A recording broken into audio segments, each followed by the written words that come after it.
Hello, hello, hello, and welcome to English Learning for Curious Minds by Leonardo English, the show where you can listen to fascinating stories and learn weird and wonderful things about the world at the same time as improving your English.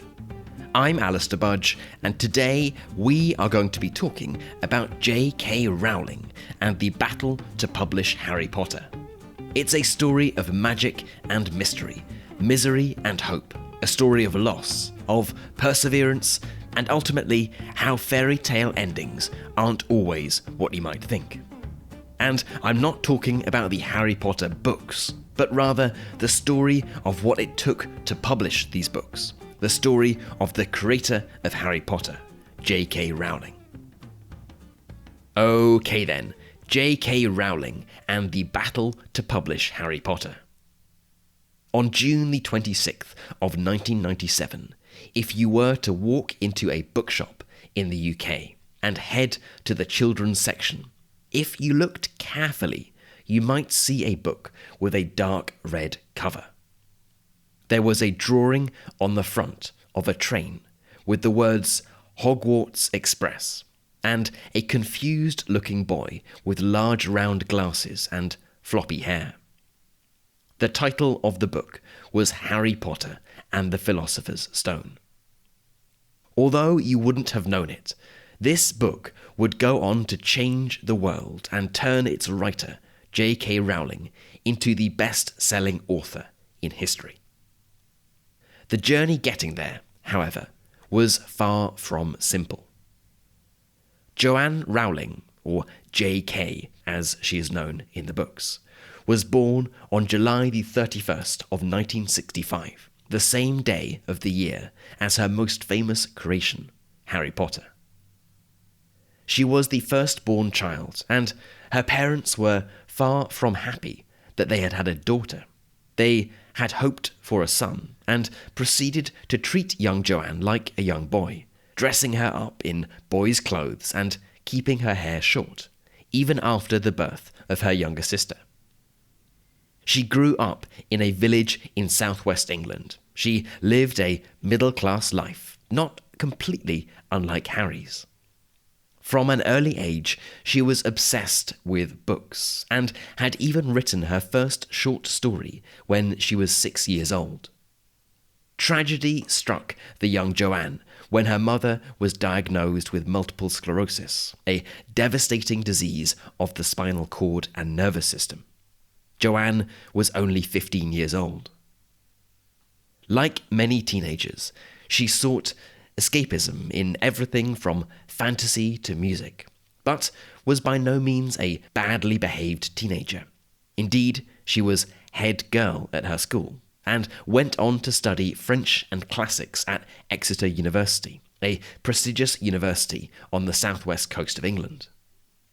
After graduating, as she spoke French, she used her language skills to pick up a job as a bilingual secretary. But her true passion, her real dream, was to become an author. She had written some stories, but by her own admission, they weren't very good. It was to be in the summer of 1990, on a delayed train from King's Cross Station in London to Manchester, that she was hit by a flash of light, a flash of inspiration for the story that would change her life forever. All of a sudden, this vision came to her in incredible detail about this boy and the magical world he lives in. Now, if you've read Harry Potter or seen the films, you'll know what I'm talking about. But even if you haven't, you probably have some kind of idea.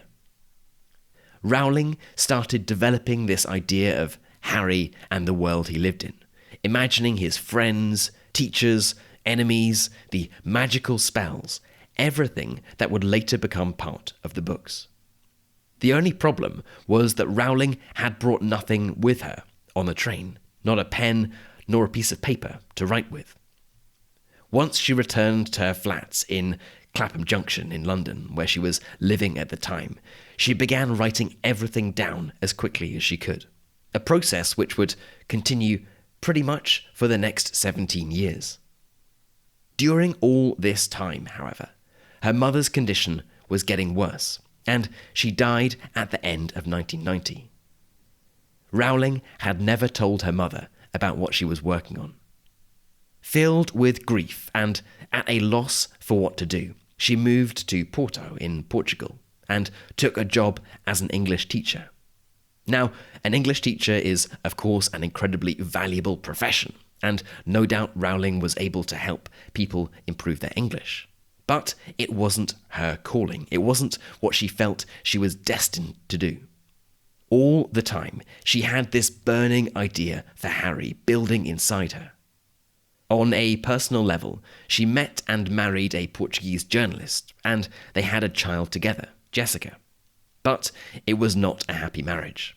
Her husband was abusive, and the relationship ended with Rowling fleeing back to the UK with her infant daughter in tow.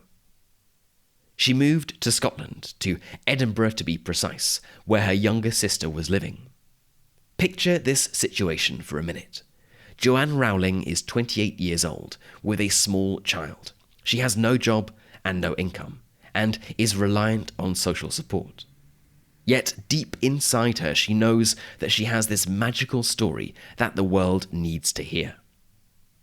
By this time, she had already written most of the first Harry Potter book, and indeed, she had also written the last chapter of the very last book of the series as a way to inspire her to not give up hope, that she had this huge task that needed to be done. Now, as anyone who has had a young baby knows, finding some quiet time alone to do anything is pretty tough. So Rowling would push her daughter around in her pram until she fell asleep. Then she would go to a cafe to continue working on Harry Potter. By 1995, the first book was complete. It was unlike other children's literature at the time, as it was filled with dark, complicated material. Harry is an orphan. His parents are dead. He is different. He has near misses with death. There are people who betray him, his friends even. There is a huge amount of detail in the books, from the names and recipes for magic spells through to prices of goods in shops. It's also pretty long, at 223 pages. So when Rowling tried to send it out to publishers, as you may well know, it was not immediately snapped up. It wasn't an immediate hit. In fact, the first 12 publishers she sent it to rejected it. It was too long. It was full of too much detail. It was too dark for children. It was set in a boarding school, which is a type of school that only a tiny proportion of children go to. The publishers, who were of course adults and not the target reader, simply didn't understand. One publishing house, however, did. It was called Bloomsbury. But had it not been for the daughter of one of the publishers, a man called Nigel Newton, perhaps Bloomsbury too would have rejected the book. Rowling's agent, a man named Christopher Little, had taken a sample of the book to Bloomsbury's offices. The head of Bloomsbury Publishing, Nigel Newton, didn't read the sample, instead taking it home and giving it to his 8-year-old daughter, Alice. Alice, so the story goes, took the book upstairs and returned an hour later saying, "Dad, this is so much better than anything else." Newton agreed to publish it and paid Rowling a £2,500 advance. £2,500 is about €5,000 in today's money. Not so bad, perhaps, but a tiny amount compared to how much work had gone into it, and certainly tiny compared to how much of an impact the books would have. It was enough to pay for rent and nappies for a few months, but certainly not enough to provide a large financial cushion for Rowling. Indeed, one of the publishers from Bloomsbury, a man named Barry Cunningham, later said in an interview that he was worried about Rowling's ability to continue to support herself, as she was a young mother without a job, living on benefits. He told her she would never make any money from publishing children's books, and even encouraged her to get a day job It might seem ridiculous now, but at the time it was very rare for children's authors to make enough money to support themselves. Obviously, this wouldn't be the case with Joanne Rowling. As you will know, the book wasn't published under the name Joanne Rowling, as the publishers thought young boys wouldn't want to read a book written by a female author. So, Joanne chose the gender-neutral initials JK, with K coming from her paternal grandmother's name, Kathleen. When the book was eventually published in June of 1997, there was no great fanfare, no great celebration across the country. It was a children's book like any other children's book. But sure enough, as kids across the country began to pick it up and news began to spread, more and more copies were sold every week. Without any real marketing behind it, the book was becoming a sensation. It was simply so good that kids told other kids, parents told other parents, and everyone wanted to read it. If you are my sort of age, perhaps you can relate to this. I was just 10 years old when the first book came out, and I can remember being completely captivated by it, and everyone talking about it. Of course, I knew nothing about the woman behind the book and the struggles that she had gone through to publish it. But when you know about JK Rowling, a lot more of the Harry Potter books start to make sense. For example, King's Cross Station plays an important role in the books, as that's where the train leaves from to go to Hogwarts. It is a real train station in London, and it was the place where Rowling first had the idea for the books, and it was also the place where her parents first met.